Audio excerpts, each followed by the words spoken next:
Good evening, everyone. Can you all hear me? Hi. It's so good to be in the place, in the building. All right, so I just want to welcome everyone. For those who don't know me, which might be like two of y'all, I'm Anne-Marie Sorrell. I'm the president and CEO of the Mosaic Group. Also, well, what is the Mosaic Group? We are a full-service advertising, marketing, and public relations agency. We have been in Palm Beach County for over 17 years. Yes. And on August 22nd, we will be celebrating our 18th year. Yes, I started the company when I was 10. So it's so good to see so many faces, so many friends. Last year we had this event, and literally a couple days before, I could not attend my own event because I got COVID. So I'm happy to be here because I haven't seen many of you in probably 2 years, a year. My friends are both 5 or 6 years. So it's really good to see all of you here tonight.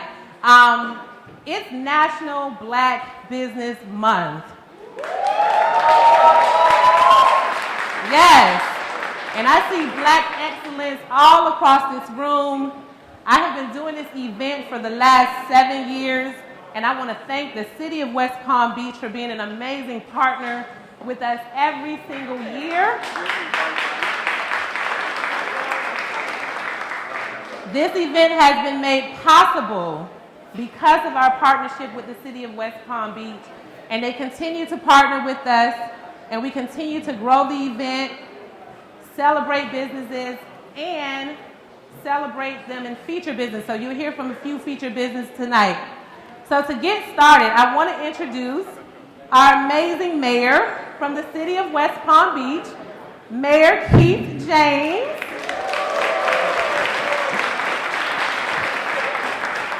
What do you want me up here? Come on up, Mayor James. Now, you know I just had hip surgery. I'm not going to try to climb them steps. Yeah, I forgot the stairs were on that side, sir.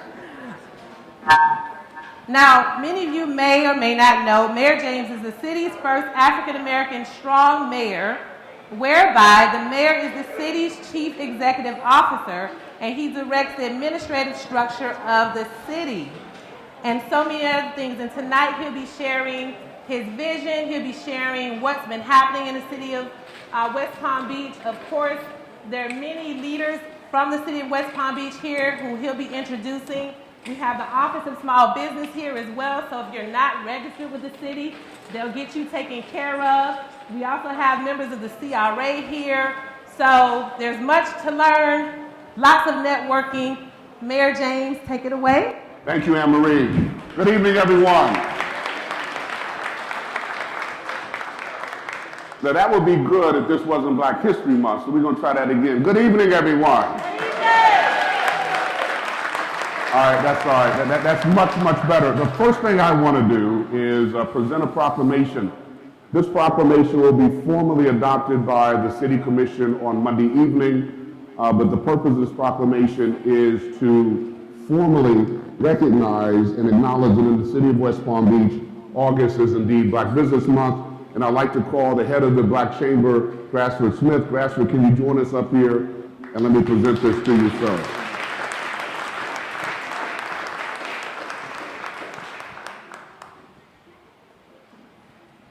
I'm not going to read the whole thing, but suffice it to say this is good news, right?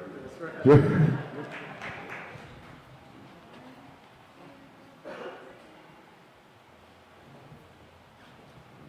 All right, thank you. Congratulations. I got to take it back because we got to adopt it.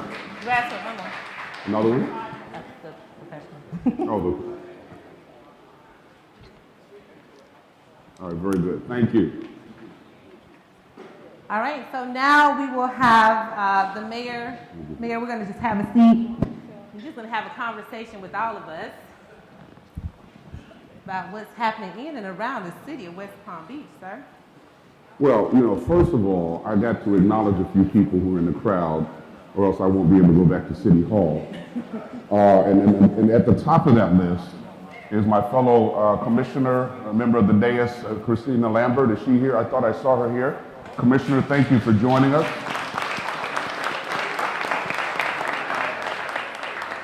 And I certainly need to introduce our city administrator, Faye John. Where's Faye? There she is, right there. Stand up, Faye, stand up. Now, fun fact, Faye is the first African American and the first female city manager in the 126-year history of West Palm Beach. All right?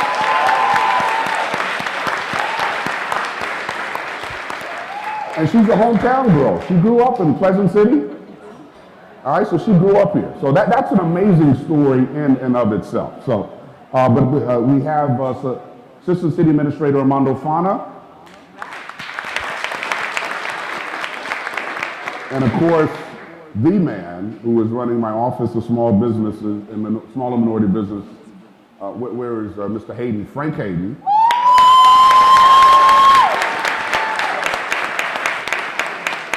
I'll be bagging on him later. CRA Director Chris Rube. Chris is here. I thought I saw him here somewhere. Kevin Ballbrecht, who is our Engineering Services Director.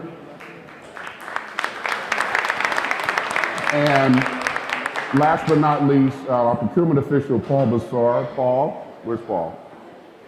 Okay, very good.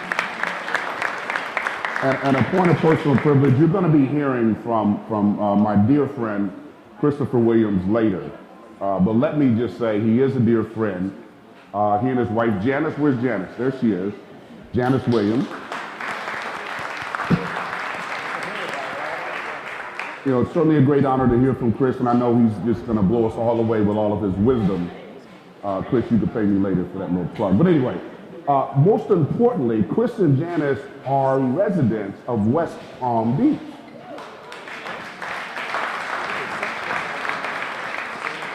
And they moved down here before the pandemic. That shows you what you're going to hear from Chris, because the brother's a prophet or something. He knew that pandemic was coming, and he got his family down here. Okay.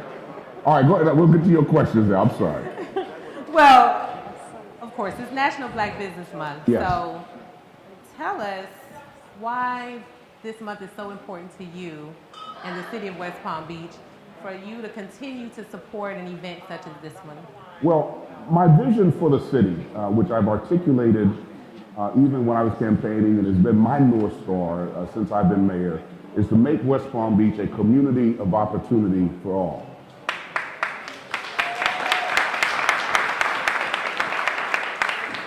And what do I mean by that? I want every boy and girl, every man and woman, no matter their ethnicity, no matter their zip code, no matter their sexual preference, to find something in this city that they can latch on to realize their dreams in this city. Certainly, Black Business Month and acknowledging Black Business Month and the power of Black businesses is a part of that. And to me, it's very important because the only way we're really going to close that wealth gap between white Americans and Americans of color, Blacks and Hispanics, is to encourage the growth and development and prosperity and success of Black businesses. I agree. That's why we do what we do. Yes. So let's talk about some of the things that the city is doing, some of your programs, initiatives. Well, this is where I get to brag on Mr. Hayden once again. One of the first things I did was I appointed him to head up my Office of Small and Minority Business Programs. And he has brought a lot of creativity to that. One of the things I'm most proud of is when COVID first hit, West Palm Beach was the first municipal agency to get money into the hands of our hurting businesses and residents. I'm very proud of that fact. Now, y'all can clap on that, really. Yes. I was one of the recipients, so yes, Yes, thank you, West Palm Beach. One of the things we observed, however, is that as we were putting this program together, unfortunately, there were so many black businesses that could not benefit from the program. Low credit scores, a variety of reasons.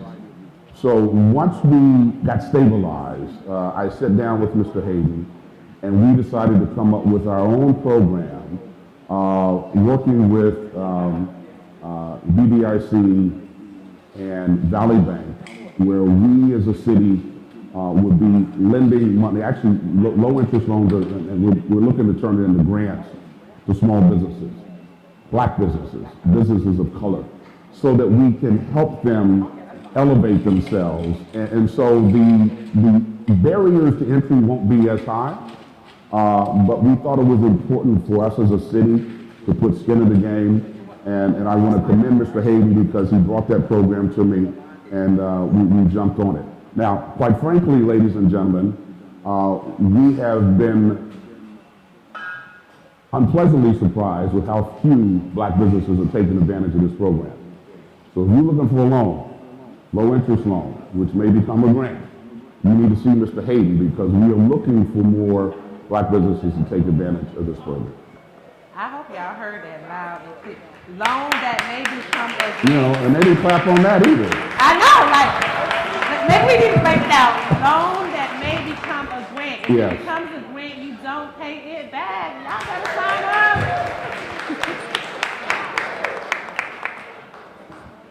Anyway, so that's just one of the programs, but we're also working with people. We're trying to beef up the number of folks who are certified with the city, but under Mr. Hayden's guidance, the city has a goal with the help of Commissioner Lambert and the other commissioners. We established a goal of the dollars that go out that the city contracts with businesses for.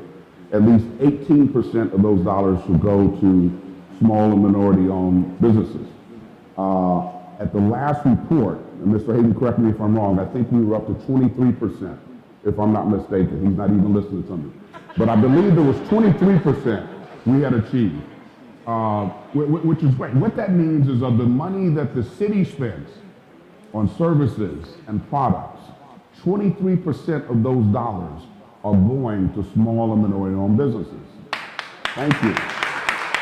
Well, and I want people to understand the importance of that. When the county did a disparity study a couple years back, the county was only contracting less than 5%, less than 3% with black-owned businesses, and less than 0.1% with women black-owned businesses. So I want you to kind of see the numbers, 23 versus, and of course the county's a little big with bigger budget, but just in comparison, so you can kind of understand the numbers and the dynamics. Right, Mayor? That's true, but the important thing is, at this level, at the government level, we have to be intentional about getting these dollars into the right hands. We can't just sit back and expect it to happen organically. And under Mr. Hayden's leadership, he knows my commitment to this, and we've worked hard because of not only getting businesses qualified to do business with the city, we need to obviously encourage the majority companies to reach out to those businesses. A lot of times you hear folks say, well, we can't find anyone qualified. Well, that won't be a problem under our program because we will reach out and find those businesses who are qualified. And then we monitor. We make sure we monitor the payments that go out so that if somebody says, yes, I'm paying 18% to these companies, as Ronald Reagan say, we trust but we verify to make sure that those numbers are actually matching up.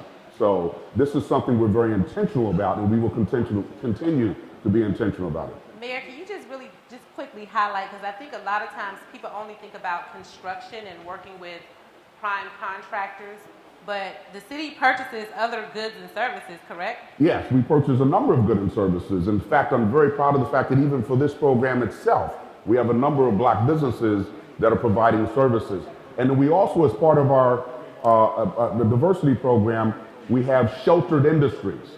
And you could talk to Mr. Hayden about what those are. We're basically, there are certain industries where minority businesses will have an edge in terms of their ability to compete for those contracts.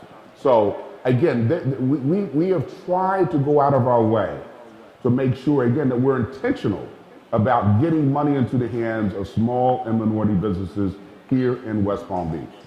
Absolutely. Well, Mayor, I know we don't want to keep you long because we want to get to Mr. Williams. Of course. You know, his story is super exciting. Of course. Not saying you're not Much excited. more exciting than mine, but that's all right. That's all right. Everybody, you know, we got 2 pictures on the poster. Nobody notices me, but they see that little, that tall, handsome man there, Mr. Williams. Yes. That's probably why we got so many people here in the crowd. Anyway, yes. So, looking forward to hearing from you. Yeah. Any closing thoughts or any nuggets that you want to share with our guests tonight as we continue? Well, this is the kickoff. Black Business Month is 31 days, 31 ways to support Black businesses. Any golden nuggets you want to leave with our guests tonight? Well, the one thing is when the idea of the Black Business Month first came up, the idea was to go to a Black business each of the 31 days in August. So if we do that, ladies and gentlemen, if you set that as a goal, and I know we're already at August 4th, so you may have to double up for 4 days. If you could find a Black business and support them each and every day for the next 27 days, that's a good start. So that is the closing thought I will leave you with. Support Black businesses. Not only during Black Business Month, 365 days a year, but be intentional about doing it each and every 30 of the 31 days in August. Let's do something real quick. How many Black-owned businesses do we have in this room? Raise Hold your up your hand. Look at that. Oh, Look at that's that. more than 31, y'all. That's right. That's right. That's right. So you Okay. can go around the room and support a business in here and reach that goal this month. Very good. Thank you all very much for coming. I know you're going to enjoy Mr. Williams. Thank you.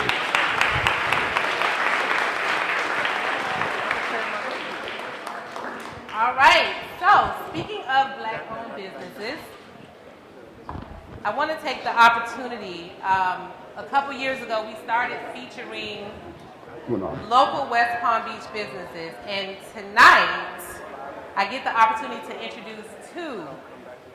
Some of you know these businesses very well, and the first person I'd like to, while I go through his brief bio, I'd like to ask Chef Boris to come up.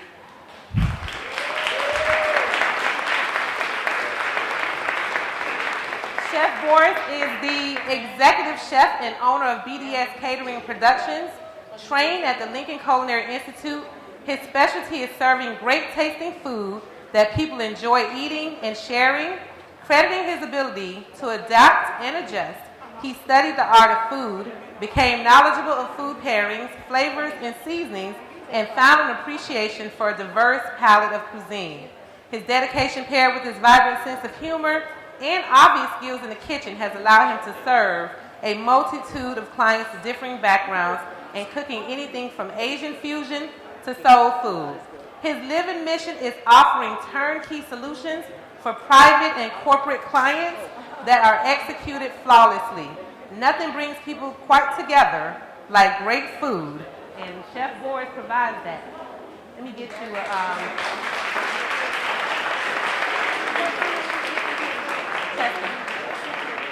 Can I get the wires? So Chef Boris is going to just briefly share his story with us. Chef. Test. Good evening. Good evening. Hello. Y'all gotta do better than that. Hello, everybody. How you doing? Oh, we're gonna try that one more time. Hello, everybody. How y'all doing? Once again, reintroduce myself. My name is Chef Boris Seymour. Like she stated, I'm executive chef of BDS Catering Productions LLC, and our business is located right here in the Northwest District, right off the street off Rosemary. I'm from Belgrade, Florida, out west. The Muck is what they call it. So I'm a little kid from South Bay, Florida. But I just want to thank Anne Marie, and I want to thank the city of West Palm Beach. Believe it or not, the city of West Palm Beach and majority of the government sectors, municipalities, are about 30% of my business. I am certified with the state of Florida, Palm Beach County, the school district, city of West Palm Beach. So I have all my minority certifications, and it really does a great deal for me in my business. I don't know how important it is to anyone else, but they're very important to me. I've made a great relationship with Sandy, Frank Hayden. I've seen the mayor. I did about 5 events for him over the last couple of months. So they really pour back into black, minority, and small businesses. And so I just want to say thank you, Mayor. Thank you, Sandy. Thank you, Frank. I'm so grateful for you and believing in me, allowing me to provide the services and make money. So everybody want to make money. So I guess that's basically it. I don't know what else you want me to say, Anne-Marie. It's whatever you want to say. Okay. Well, thank you, everybody. Let's give Chef Richard a hand back there in the back. I always applaud my fellow chef, culinary brother back there. So enjoy the rest of the evening, and thank you. Thank you. Our next featured business is Cooper Construction, and I see the Cooper team in the back. Hey, Cooper. And joining us on stage is Jackie and Veronica Cooper, so if you make your way up. Veronica Cooper is the co-founder and vice president of Cooper Construction Management Consulting, and she has over 20 years of experience in the construction industry. First of all, let's give it up for women in construction.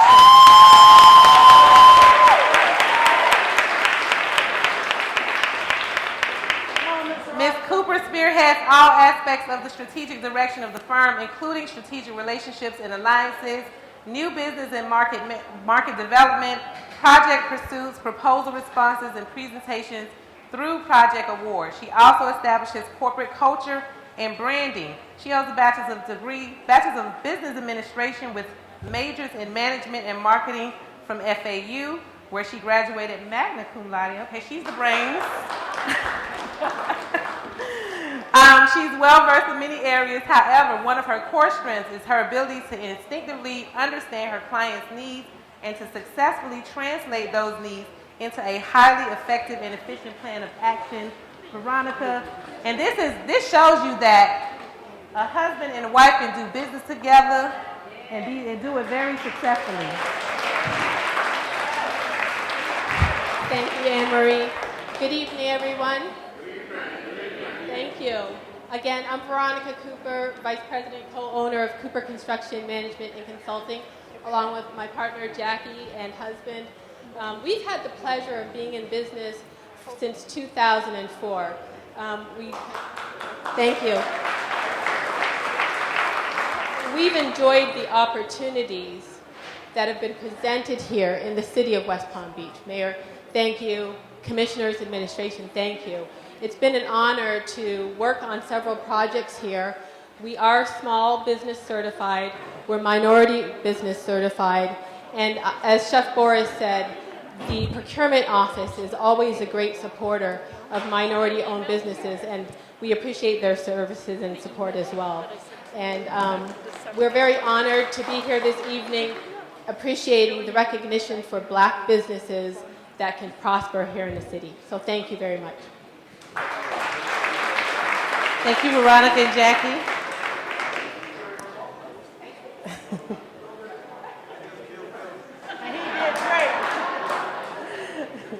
See, I guess that's how that, ladies, pay attention, fellas, pay attention. Yes. See how that worked, right?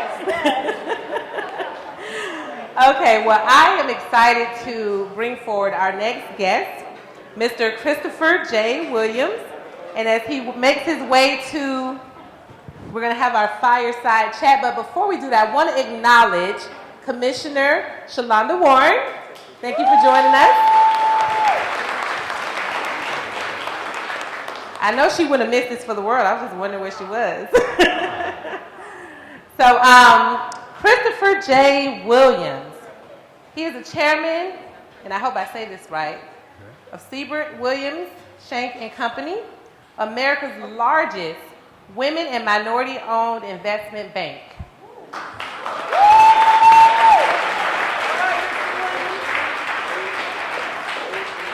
Chris previously served as the chairman and chief executive officer of the Williams Capital Group from 1994 to 2019. He began his career at Lehman Brothers in 1984, advancing to senior management responsibilities in debt capital markets, derivatives, and fixed income trading. He later formed a derivatives division of Jeffries & Company before founding the Williams Capital Group. Since 2000, Thomson Reuters consistently ranked Williams Capital among the most active underwriters of publicly traded equity and investment-grade corporate debt offerings. Williams Capital's clients included more than 65 of the nation's 200 largest companies, and the firm participated in over approximately 1,000 corporate debt and equity offerings between 2013 and 2019. Mr. Williams? Yes? Mr. Williams is a member of the board of directors of several public companies, including Ameriprise Financial, the Clorox Company, and Union Pacific Corporation. He is also a director of privately held Cox Enterprises, Incorporated. He also previously served for 10 years on the Walmart Stores board of directors, and he also served as the chairman of the board of advisors for the Tuck School of Business at Dartmouth College in 2013 until 2019, and the Lincoln Center for the Performing Arts. He holds a Bachelor of Architecture degree from Howard University, HU. I mean, but really, FAMU's the best HBCU. Okay. Sorry, Mr. Williams. Sorry. And a Master of Business Administration from the Tuck School of Business at Dartmouth College. Welcome again. Thank you.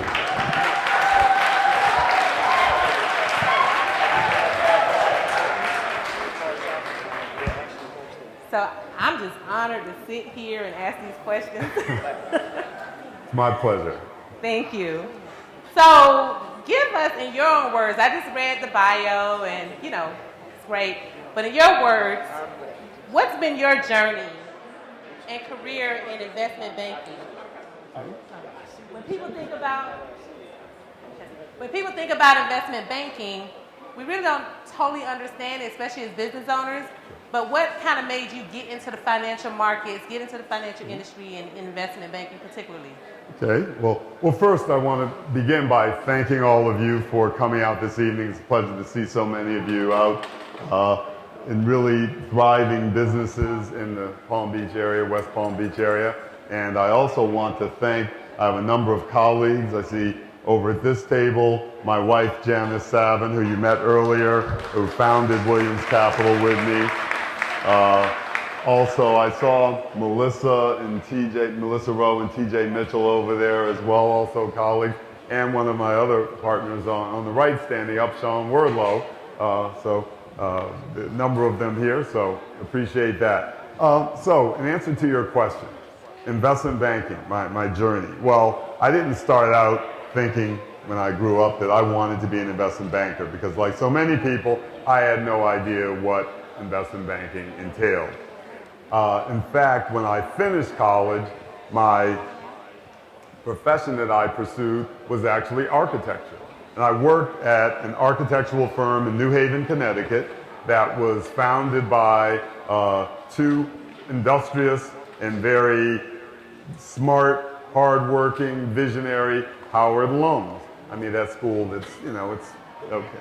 But anyway, they founded it and they had finished getting their graduate degrees at the Yale School of Architecture and they decided to reside in New Haven. So when I graduated, a friend of mine who was up in New Haven actually introduced me to them and I had an architecture degree, so I began working in architecture. The interesting thing is, and I always say this, I learned much more about entrepreneurship by working at this small architectural firm than I ever learned in all my business school classes that taught me about entrepreneurship. Because what I saw was that you had to have this relentless focus on, okay, not only doing the business today, but also thinking ahead and where are you going to get the business next. Making sure you're identifying what resources are needed, how to get those resources, and taking risk, but taking measured risk. And all of those are things that you don't really get taught. You see it and you learn it, and the value of relationships are critical. So all of those things. So after architecture, I was there for a couple of years, realized interest rates were sky high in the mid-'80s. And so I ended up going to business school. Out of business school, I came to work at Lehman Brothers, Kuhn Loeb, which was a private partnership in investment banking. You may know, those of you who've been around for a while, Lehman Brothers was one of the firms after 160 plus years actually went out of business in the financial crisis of 2008. But I had left long before that. But I worked at Lehman Brothers, that's where I really developed my skills, left there with several colleagues to start up our own venture. And that was where the entrepreneurial journey really began. I really had to focus on, I was a specialist in a very esoteric part of the business called derivatives broadly. And it was an area that a lot of people didn't fully understand. But I had a team of very highly quantitative people that did a lot of the analytics, and others who worked with me on the structuring, and others who worked in sales. And we put together a business where we took some of the big relationships that we served at Lehman Brothers, and actually they were our first clients when we started our own business. And in fact, I can think of one of my largest clients at Lehman Brothers was a company named Sallie Mae. It was Student Loan Marketing Association, but it was back when it was still a government-sponsored enterprise, before it became a corporation. And they were one of the largest financiers in the market. They borrowed hundreds of billions of dollars every year. And my wife and I got to know the senior finance person at Sallie Mae, who happened to be an African American.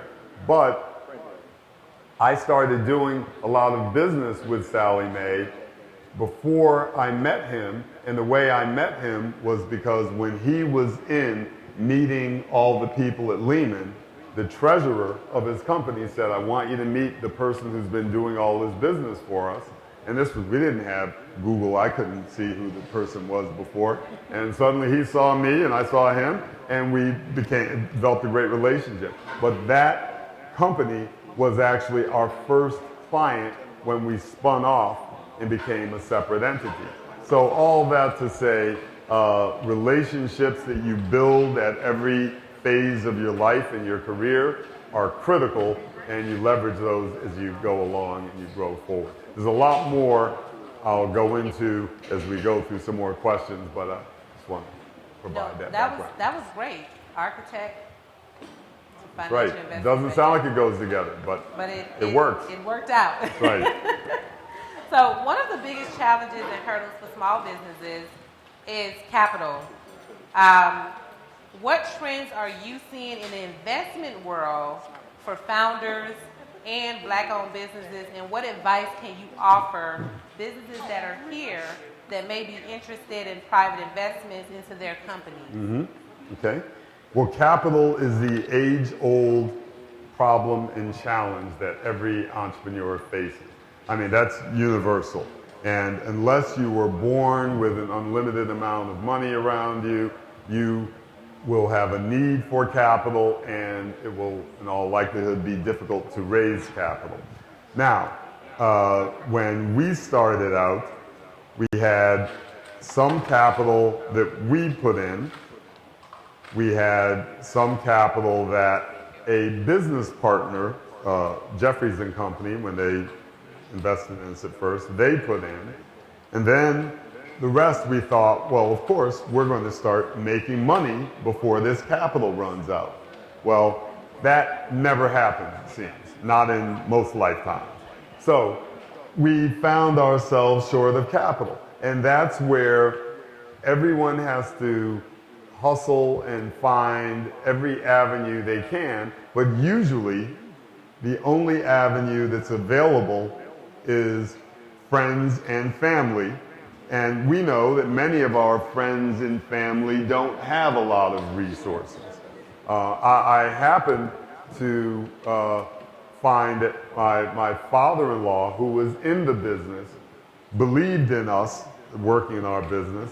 And actually, there was a period where I always say, we were actually dead, but we didn't have the energy to fall down. So, but we were making no money. Revenue was not coming in. I was watching our capital deplete, and I wasn't taking a salary. Janice was working at this time at a bank, another bank, but was very helpful in just helping us identify clients, identify personnel. But the point was, we were really struggling, and the lifeline that my father-in-law provided was critical.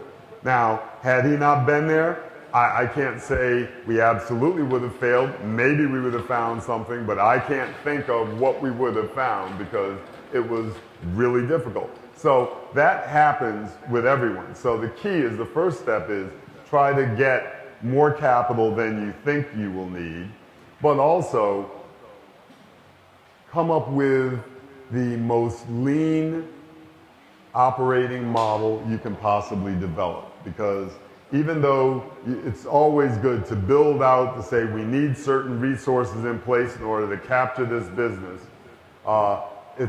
it's so critical to get some business in early.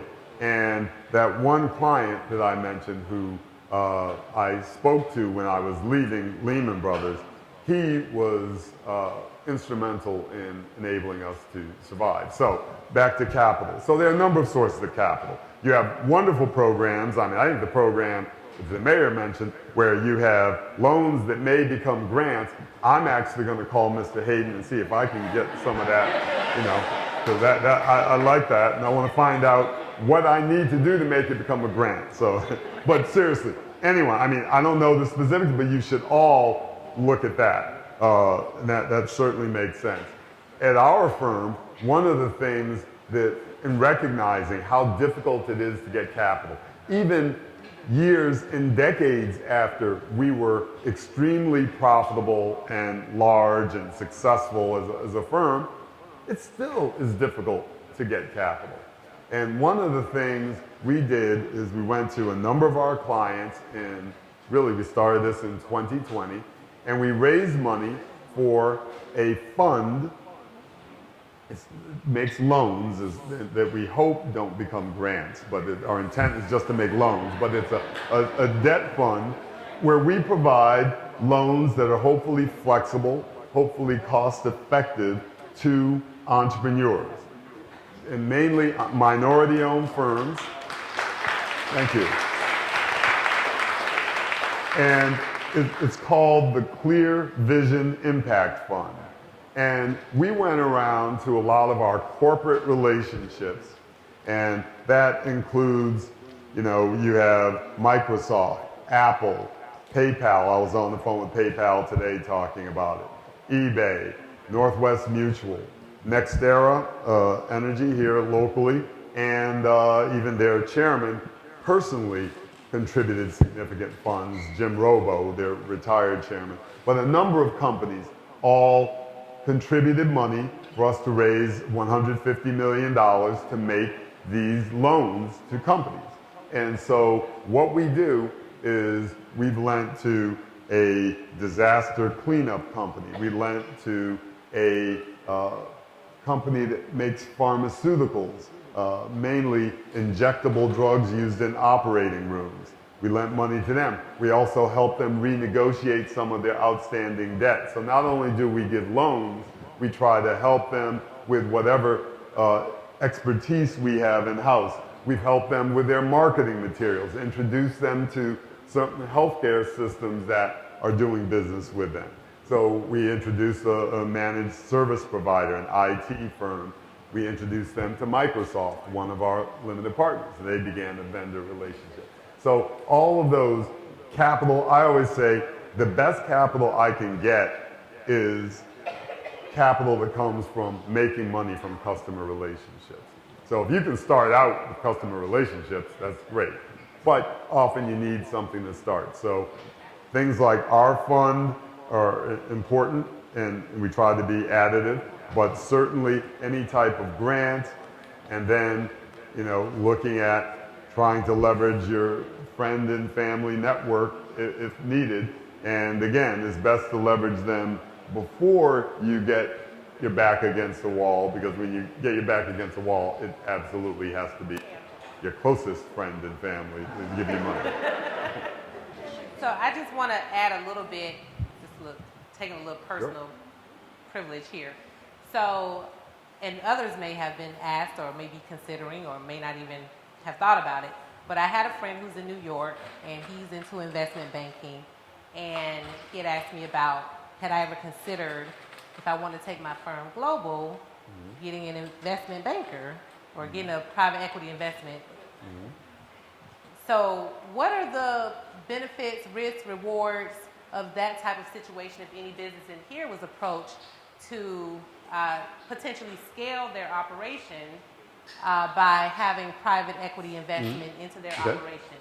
That's actually an interesting question and timely in terms of our firm. But first, when you say going global, you really want to think through how much expansion and where you want to expand. Because when I speak to other enormous banks and businesses that are outside the US, they always say, the biggest emerging market for us is the United States. This is the largest, wealthiest economy, and the one you know best, and the one you can service best in terms of getting to see your customer face to face.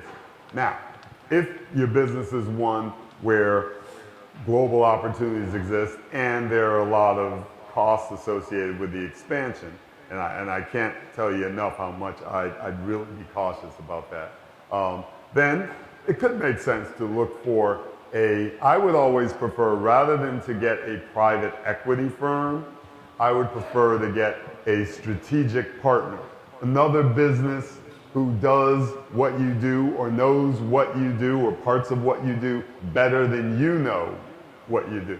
And they have certain resources they can give to you to help you grow your business. And maybe those resources are of value, and you say, I'll give up a piece of my return in return for having access to all those resources. When you take private equity money, you have to keep in mind, you have to have a good plan on how you're going to make money from it, because they will expect a return. Now, having said that, I know a number of private equity firms that I've worked with for years, and one of them,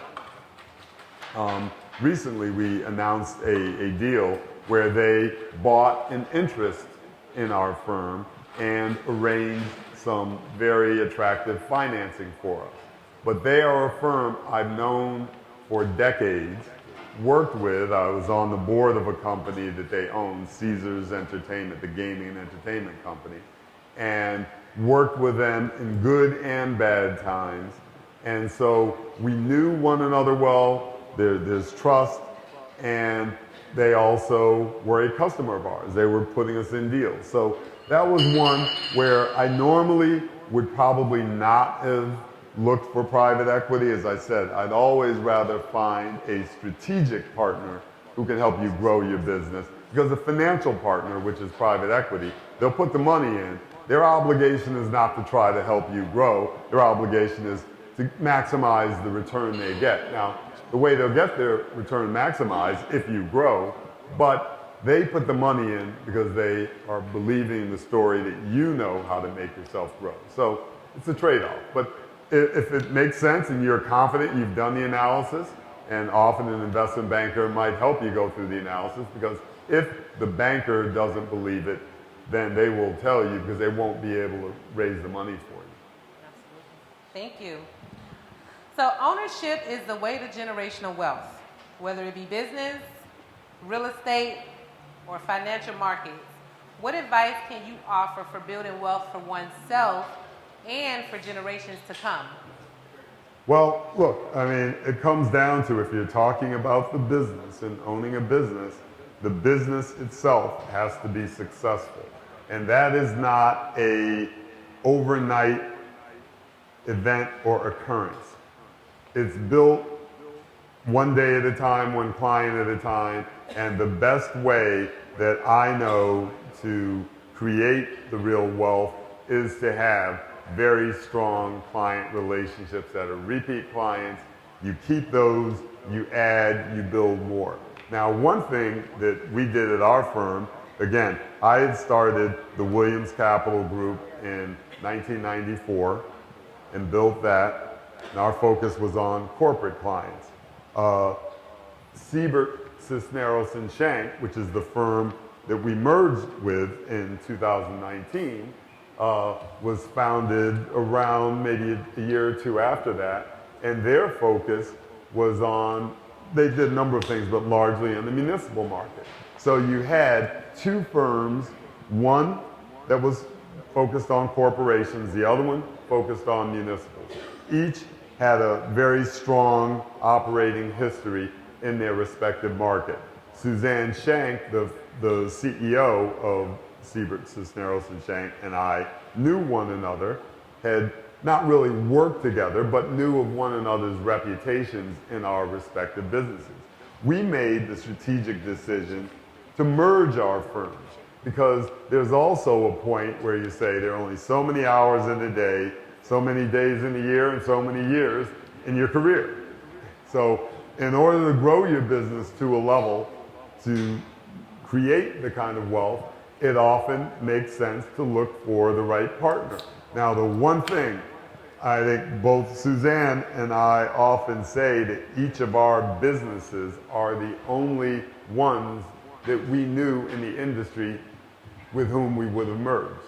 So it's not as though just merging is the answer with anyone. There are a lot of people that either you won't get along with, their businesses aren't of the quality that you think they are, because everything looks better from the outside, especially when the person's talking about their business. So you need to make sure you do your homework, but it could be that you get more traction by merging with another firm if they have truly complementary skills and capabilities.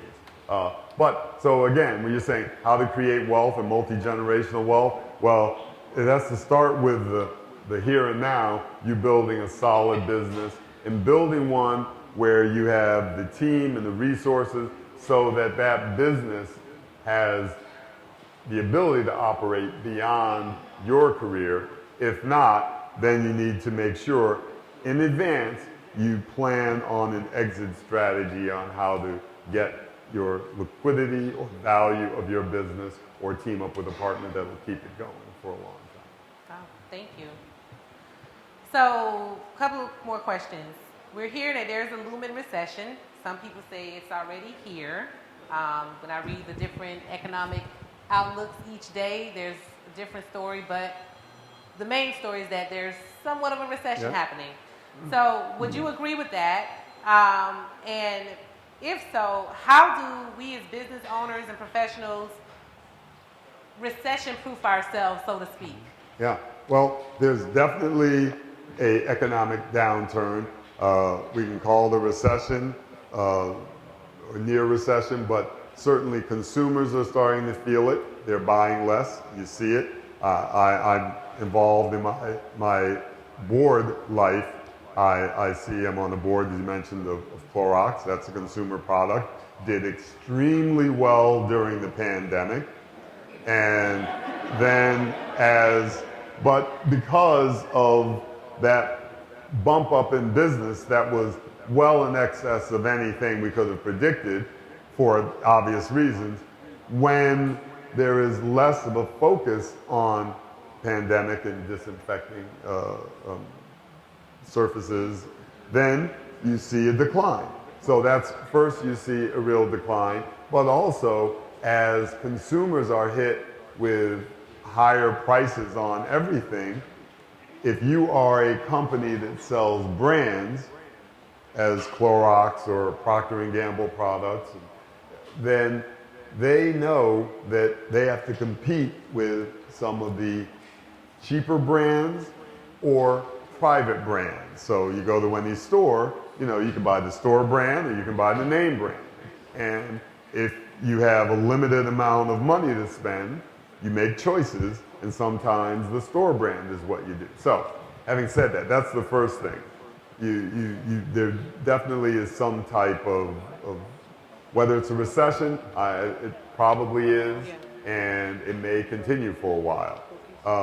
Now, as small businesses and businesses of any size, you're faced with a number of challenges. Who is your customer?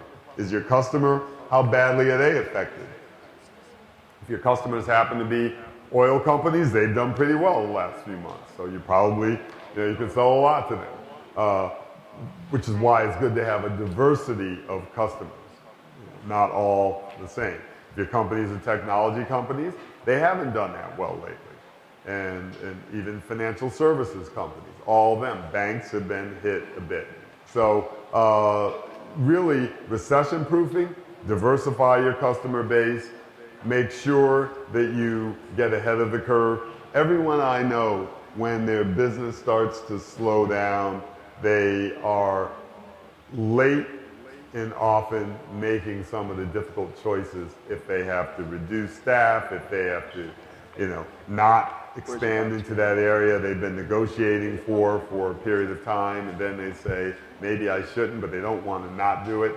And so they go ahead and do it and find they incur more expenses. So it's often, make sure you have as much cushion as you possibly can, because again, in a downturn, the cushion will erode, but also make sure that you just double down and focus. I find when things get quiet, that's a great time to have quality time with your customers, find out what their concerns are, what their needs are, and spend time making sure you can address that. And the last thing I'll say is always be aware of your vulnerabilities and the opportunities. Like I said, when you see a wide range of businesses, you say, let's go after everyone. I never turn down business. If it means I'm on the road a couple of extra days, don't sleep, or working on the proposal to try to get it in, you do that because you don't know when those opportunities will arise. And so you need to get it while you can. I love that. Get it while you can.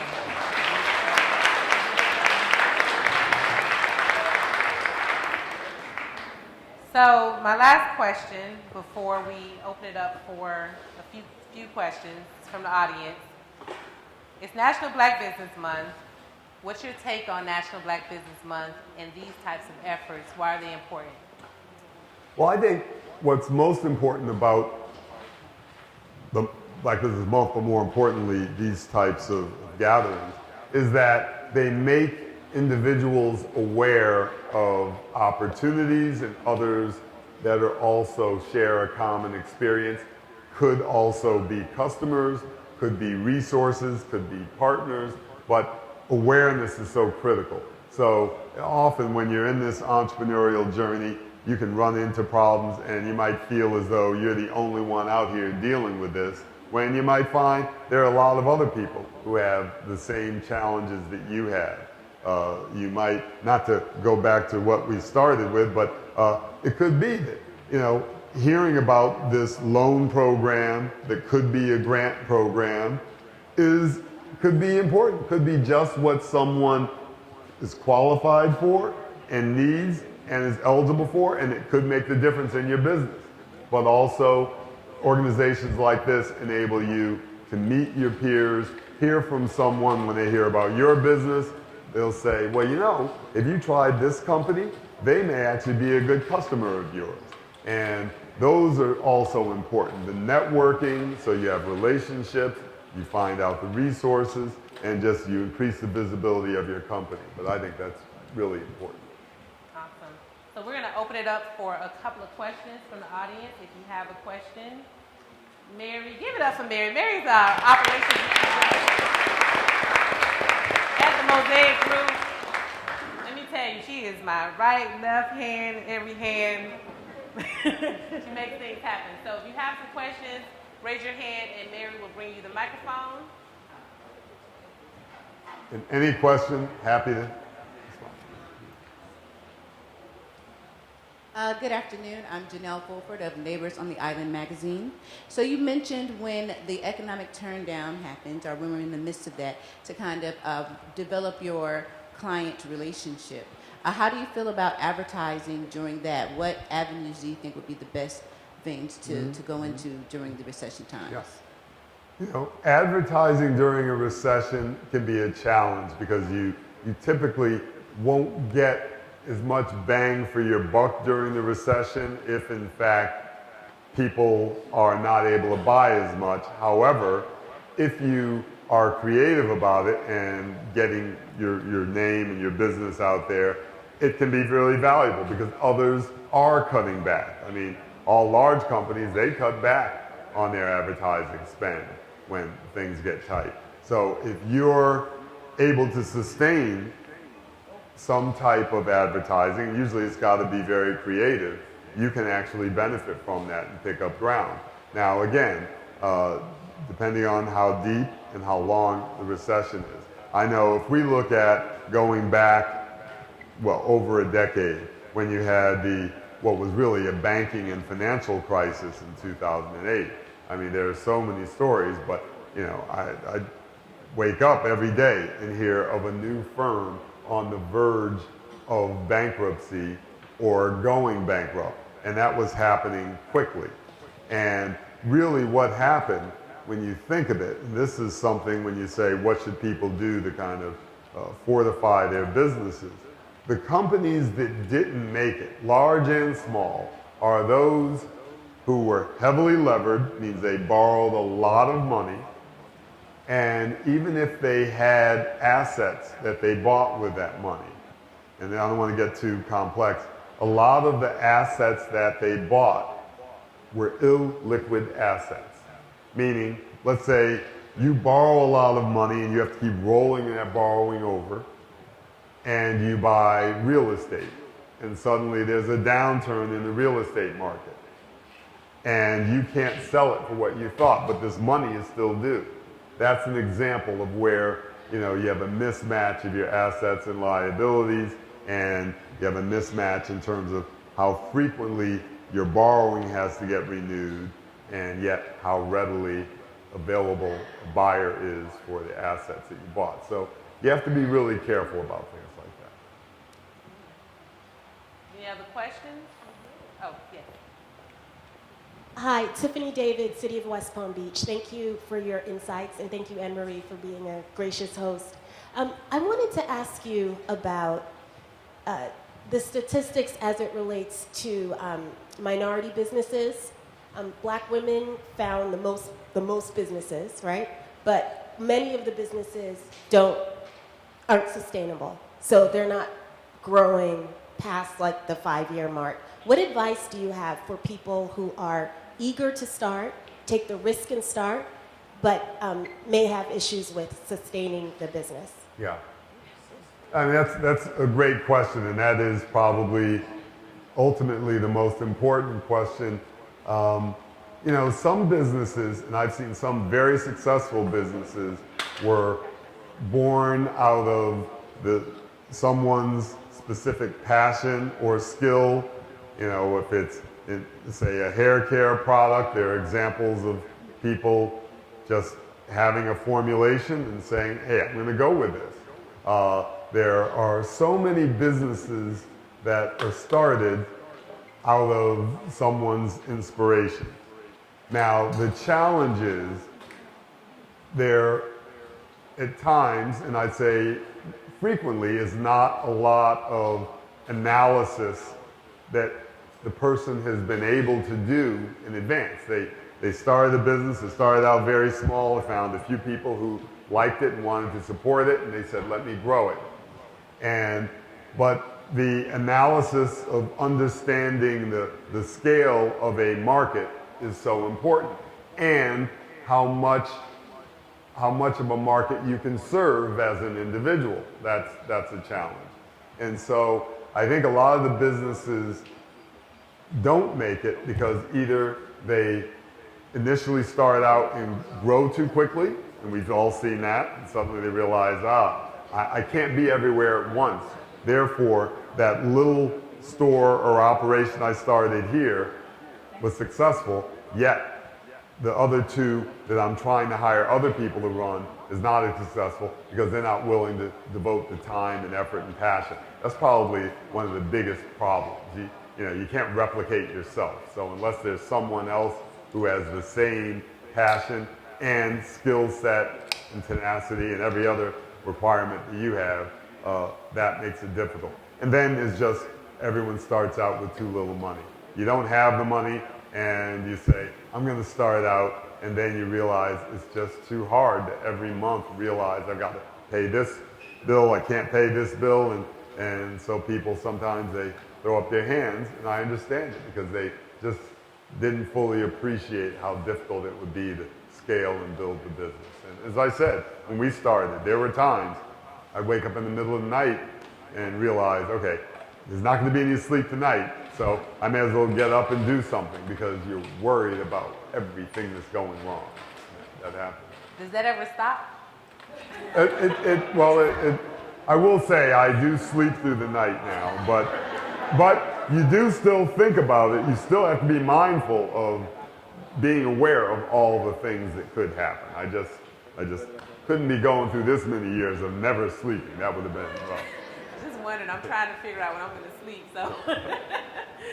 We have time for one more question. Back. Oh.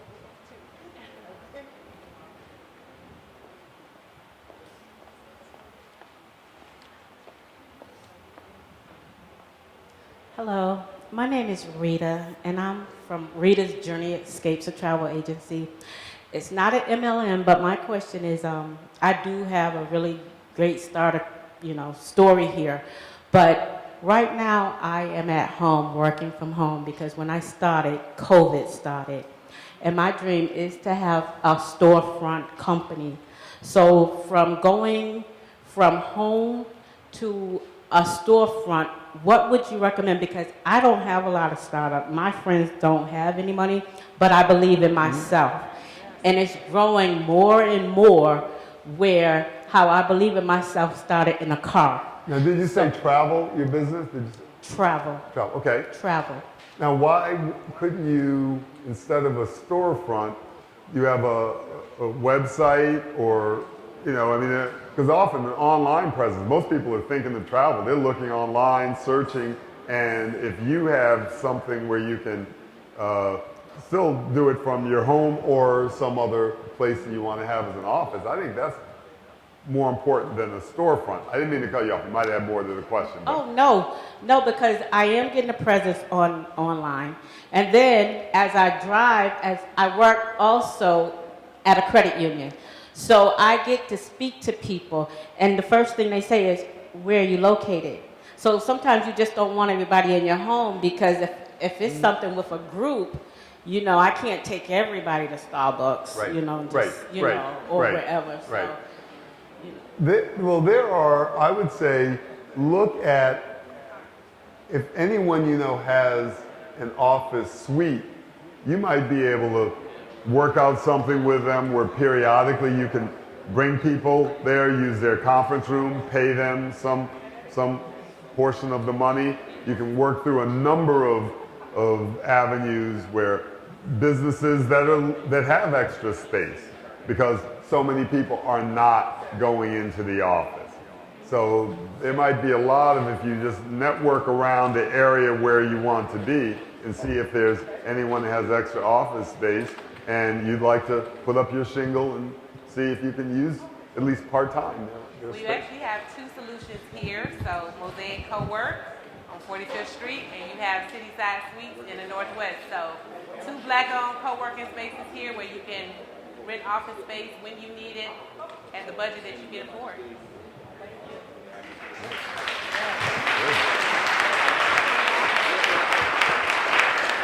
We have time for one more. Yes, we'll do one last question. Yes. Hi, everyone. Hi. I'm so nervous. I had to stand up for this question because this question is very important to me. How you doing, Mr. Mayor? He did the ribbon cutting for my business at Datura. Okay. My name is Yudelka Diaz. I have a small business in Florida called Elite Bookings Florida. My question is, I'm a seasoned small business owner. I've been renting for years. I have a business in New York for about 20 years. I have a business in Florida for about 6 years. And I want to come into a commercial space. I no longer want to rent because the rent that I'm paying is excessive now after the pandemic, right? So when you look at small business, minority-owned business, women of color, what do you see in applications where you say, hey, I want to invest in this business? What are the credentials? Because I feel, for me personally, I can't speak on behalf of anybody else, that there's a disconnect. So my credit is good. I work like 7 jobs. I have collateral. I have operational cost. So I have a lean business module that has been working for me for years in New York, and I've implemented it here in Florida. I have been slightly successful, but I guess I'm going to have a conversation with you in regards to marketing. So my question would be, what do you look for when you want to invest in a business? What are the credentials? What are the requirements? It's a long question, I'm sorry. Yeah, no, that's fine, that's fine. Well, we look for, first you look at the business, you say, okay, how long have they been operating? What's the business model? How are you going out identifying your clients, your customers? How are you bringing them in? Is it something that's repeatable? Is it not? Is your business one that has something unique about it that makes it defensible? So for example, people often say, does your business have a moat around it? In other words, well, we'd all love to have a business that has a moat around it where no one else can get into that business. That's rare. Often it comes down to you and your relationships and your work ethic and all the things that you do. But we want to get a sense of, is this just you as an individual and there's nothing else? I realize you may be the critical part of the business, and if something happened to you, the business might not. That's typical. But the question is, on a day-to-day basis, are you the only one who's doing everything? And then, because that goes back to the scalability question. So we try to get a sense, can it grow? Is it a good business? Do you have the clients? What's the size of the market? Those are the things that are important. Having a good credit score is important. Making sure that you have a history of paying your bills. And just the length of time you're in business is important. But I don't know, when you started out talking about you want to, I guess, buy space instead of renting space, that's something you've got to, it really depends, because I don't know your business well enough to know what the space needs are, but buying, suddenly that's a real commitment, and you've added an obligation that is longer lived and longer dated than just your lease payments. So something to think about. Okay. Thank you. All right, so let's give Mr. Williams a round of applause. Thank you.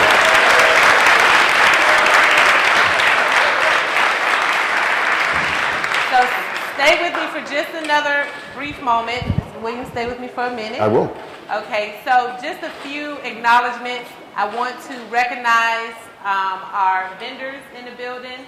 So we have Valley National Bank, we have the Solid Waste Authority, the Black Chamber of Commerce, as well as the City of West Palm Beach Office of Small Business, the Hispanic Chamber, the Florida Hispanic American Chamber of Commerce, as well as our 2 featured businesses, BDS Catering and Cooper Construction, and I can't forget my company, Cannabiziac. Y'all interested in the cannabis industry, please check us out. As well as Mixes in Motion. Make sure you get your drinks at the bar. So we just I wanted to make sure we recognize everyone. And of course, those who made this event possible, thank you, Culinary Flair Catering. I hope you've enjoyed the hors d'oeuvres. We have much more to come. Chef Richard. Again, Mixers in Motions with the mobile bar tending services. Make sure you tip our bartender well. We have the Timothy Lovelock Music Group. I hope you've enjoyed the selection. Our audio visual is brought to you by C Keys Recording, Live and Sound. It's hey, audio visual. Thank you, Chester. We have our photographer, Kevin, with KLV Media. Our desserts by JB's Heavenly Treats. And of course, my team members who I can't thank enough, Brittany, Jackie, Mary, Vince, Sheila back there, and everybody else who's made this possible. Of course, Sandy and Mr. Hayden with helping plan this event and bringing it all together. So thank you to the City of West Palm Beach team.